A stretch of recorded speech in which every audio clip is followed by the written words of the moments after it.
ورا العماية.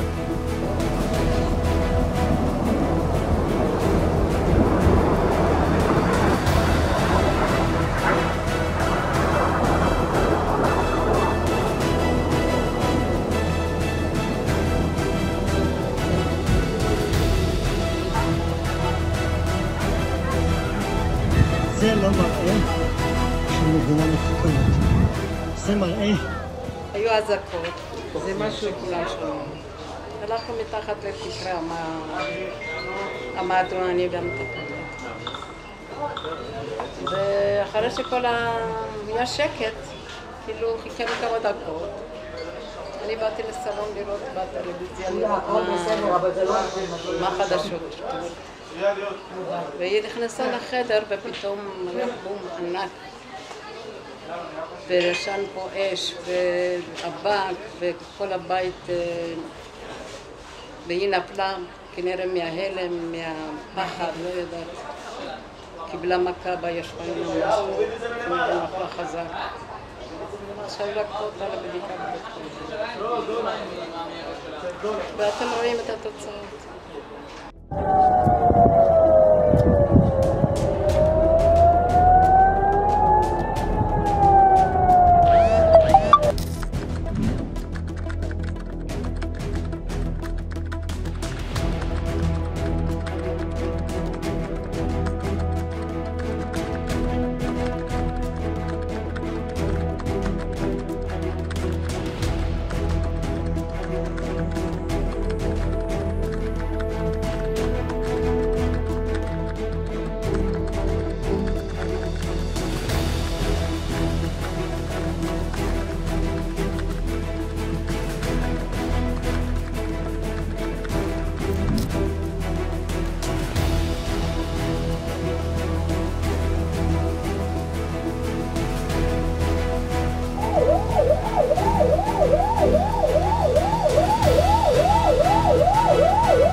الله أكبر.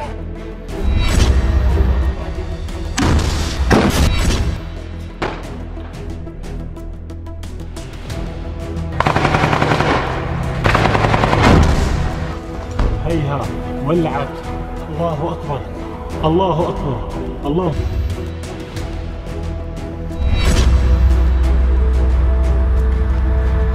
الله أكبر.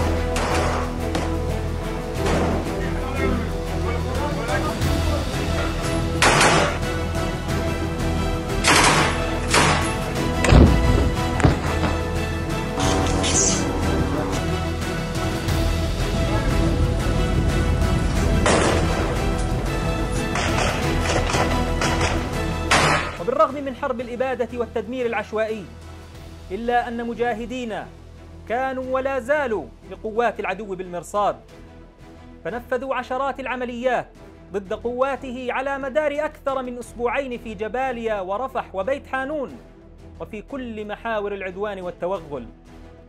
وكان آخر هذه العمليات عملية مركبة نفذها مجاهدونا عصر اليوم السبت شمال قطاع غزة، حيث استدرج مجاهدونا قوة صهيونية إلى أحد الأنفاق في مخيم جباليا، وأوقعوها في كمين داخل هذا النفق وعلى مدخله، فتمكنوا بفضل الله وقوته من الاشتباك مع أفراد هذه القوة من مسافة 0، ومن ثم هاجم مجاهدونا بالعبوات قوة الإسناد التي هرعت إلى المكان وأصابوها بشكل مباشر.